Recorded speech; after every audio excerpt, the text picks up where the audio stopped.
right. Good morning, everyone. Thanks for joining us. I want to thank Alders Madison, Matthews, Ugair, Martinez, Rutherford for joining us today. And I want to start with a big thank you to some staff.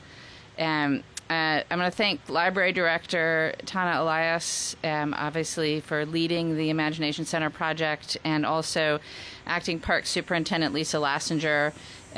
Library and Parks have worked very closely together to bring the Imagination Center to fruition, and that's what's behind us right here under construction.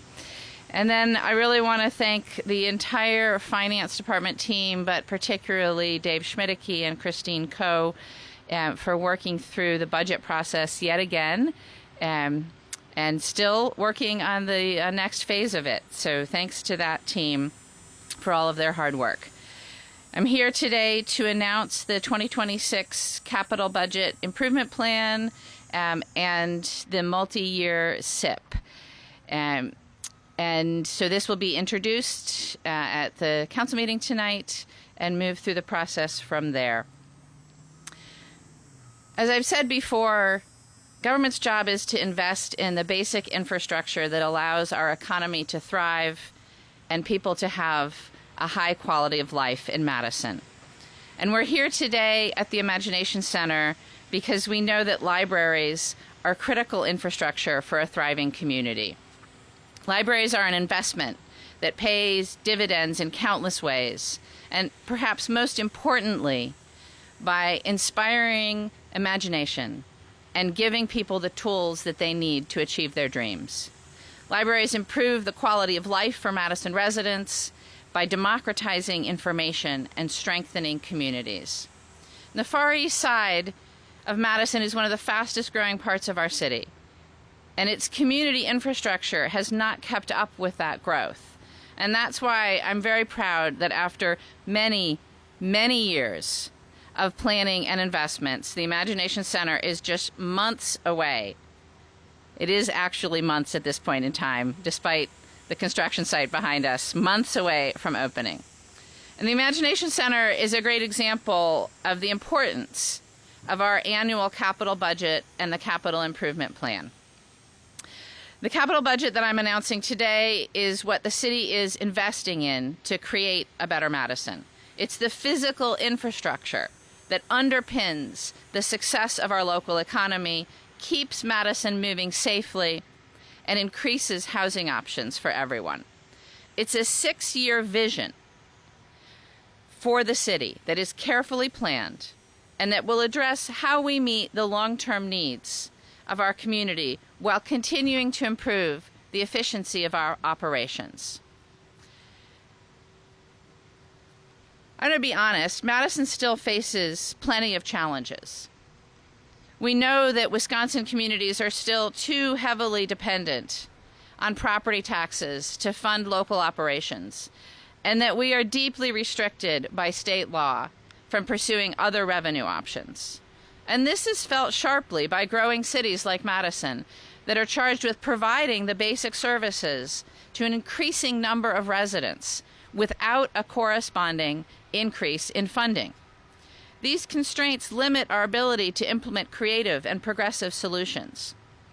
And of course, the current federal government has recently eliminated many financial tools that would have made our city more resilient against climate change and helped to modernize our infrastructure. But the good news is that the city of Madison is financially healthy. We once again received a AAA bond rating from Moody's that allows the city to borrow at the lowest possible interest rates. And our economy continues to outpace the rest of Wisconsin. Since 2020, my administration has secured $619 million in federal and state funding, which has helped to fund critical infrastructure while lessening the impact on local taxpayers. And we will continue to aggressively seek out any opportunity to leverage outside funds wherever possible. Borrowing for capital projects, even with low interest rates, impacts what we can accomplish in the operating budget. So we must be prudent and prioritize investments to best serve our residents. And that's why my executive capital budget is $73.5 million lower than what was originally requested by city agencies. A central goal of this year's multi-year capital improvement plan is to identify investments that will yield savings in future operating budgets. I'll give you an example. The new streets facility that we will be building on the far west side is going to improve the efficiency of our operations. Once completed, it will cut hundreds of hours per year in travel time that it takes for both trash and recycling pickup, as well as snow and ice removal. This efficiency will save $500,000 in fuel costs per year, and even more cost savings as Madison continues to grow, as well as reducing the emissions that those trips produce. And my 2026 executive capital budget proposal keeps the Park and Badger development on track. This is a multifaceted project. It will replace the outdated Fire Station 6 with a modern facility. It creates a new public health clinic and funds more affordable housing. It also creates space for Madison College to build a new child care training facility that will increase the number of providers in our area. This innovative project will serve multiple community needs while enhancing our public health and safety network to meet anticipated population growth in South and West Madison. Another example of making investments through the capital budget that will improve the efficiency of our operations and meet multiple needs at once. This year's capital budget also funds the upkeep and expansion of the city's network of streets, walkways, and bike paths. In 2026, we are prioritizing projects in the following areas: $33 million for street reconstruction to improve the safety and ease of travel, $27 million for our park system, including playground facilities and land improvements, $9 million for projects to reduce flooding citywide and improve our stormwater management, $3 million to improve the city's extensive network of bikeways, and $1.5 million for Safe Street Madison projects, which respond to requests from individuals and neighborhoods to make their places safer. These are just some of the critical infrastructure projects that are funded through the Capital Improvement Plan each year. I want to talk, last but not least, about housing. Madison is on track to meet our goal of building 5,000 new homes in 2025. We have to keep this pace up to ensure that every Madison family has the opportunity to choose what type of home works best for them and what neighborhood they want to live in. In the executive capital budget, we take another big step forward with the historic upgrade of the Triangle. That's Madison Community Development Authority's public housing development. The 10-year plan for the Triangle is ambitious, and it will serve Madison working families for decades. Once the project is completed, the overall site will replace 340 existing apartments with up to 1,200 new apartments in 8 new buildings without displacing a single resident.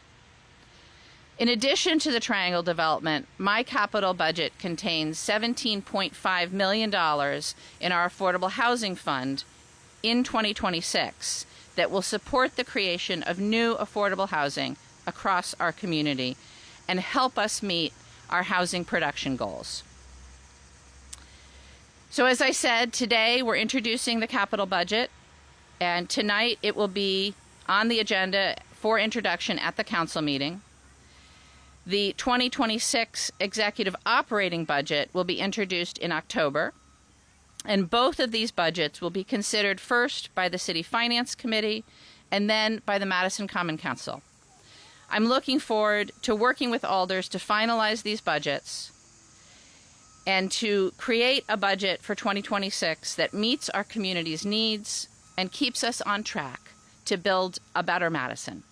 Thank you again to all of the staff that worked on this from every agency and particularly from the finance division. And thanks to the council in advance for their work. Now we hand it over to them to take a look at and amend if they wish. And thanks to all of you for joining us this morning. I'm happy to take any questions you might have. Mayor, do you think you guys will go to another referendum? Do you expect that? So the referenda are really about the operating budget. So ask me when I release the operating budget. But no, I do not expect that we will have to go to another referendum anytime soon. When we passed the referendum last year, we laid out a 5-year plan on the operating side for the community, and we are on track to meet that plan. And when I introduce the executive operating budget, we will update that 5-year operating plan so the community can see how we are responsibly using the levy authority that we received via the referendum.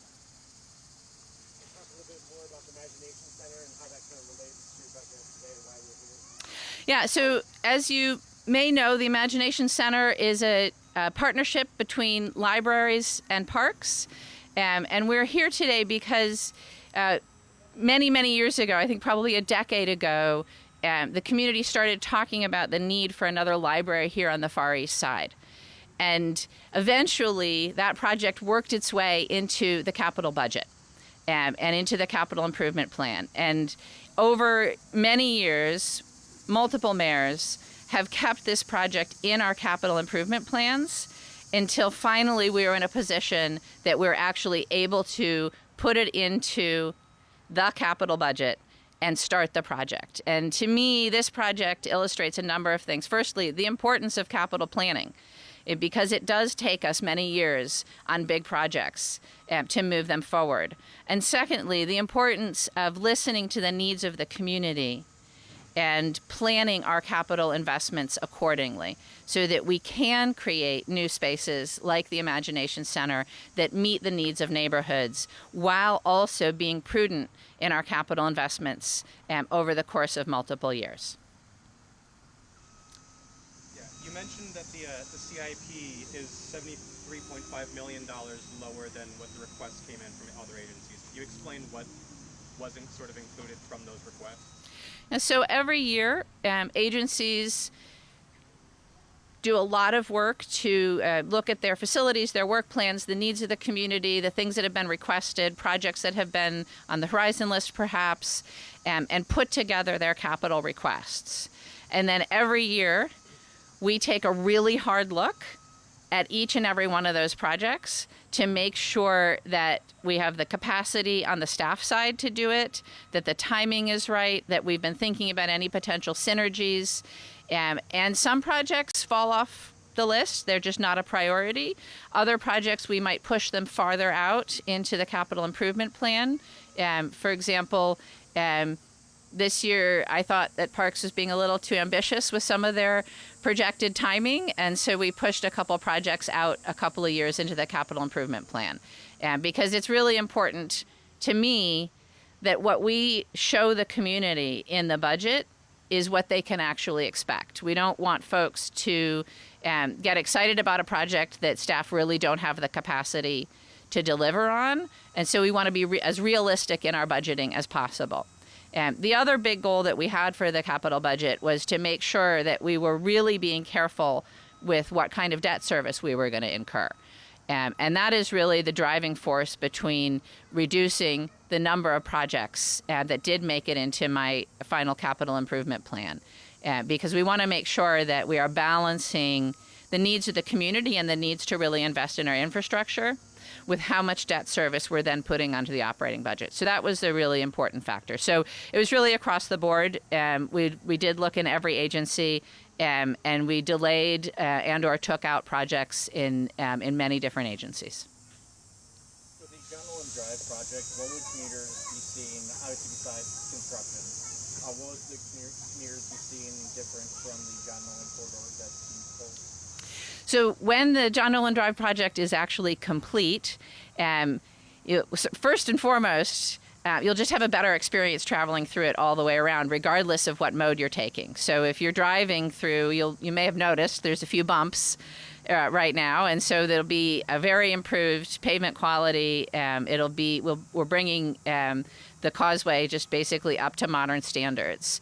And then if you're biking or walking, what you'll notice is that we really are going to be creating a linear park.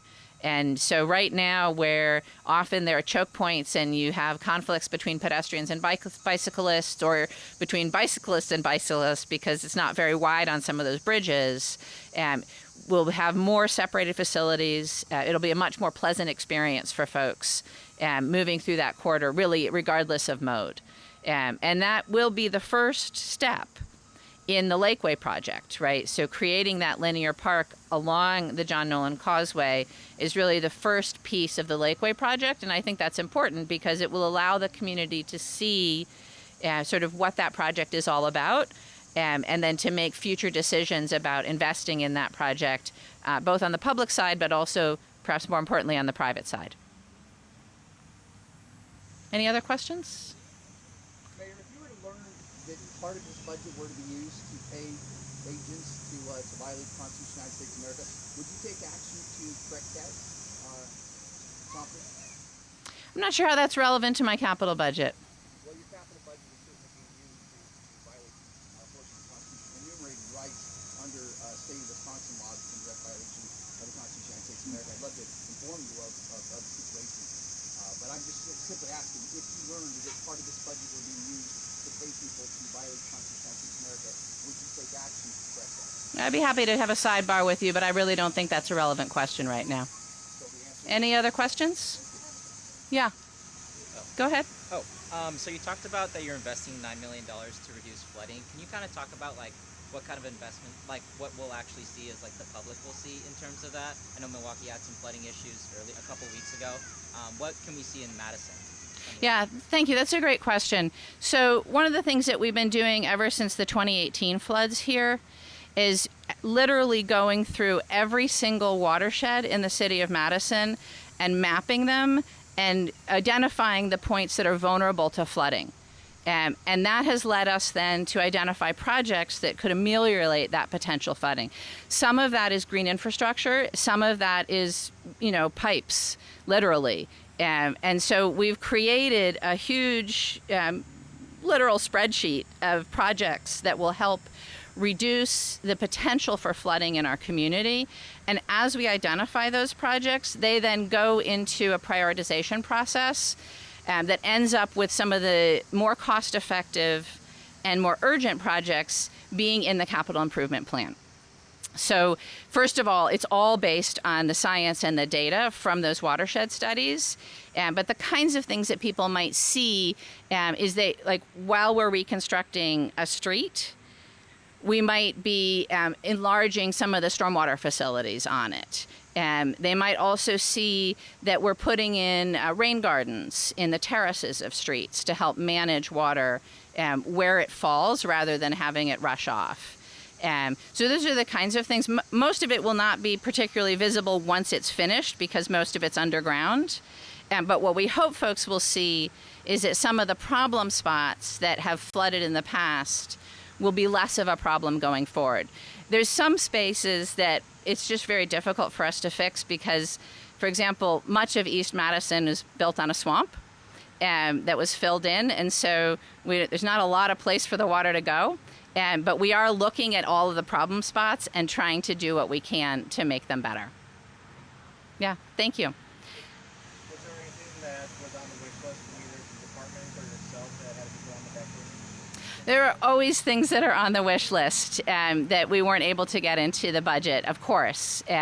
We want to be fiscally responsible in making sure that every project really has been scrutinized and validated and that we can actually get it done in the given year. So there's always more that we would like to do. And one of the tools that we have in order to sort of accommodate those kinds of projects is the Horizon list, which you'll see in the budget, which is projects that just aren't quite ready to be funded. We need to do a little more research or scope them out a little bit better, but we want the public to know that we're working on them. So that's the place that things that we would really like to go, but we're not quite ready to say we're going to do them. All right. Thank you all very much for being here. Appreciate it. Enjoy the rest of your day. Thank you all.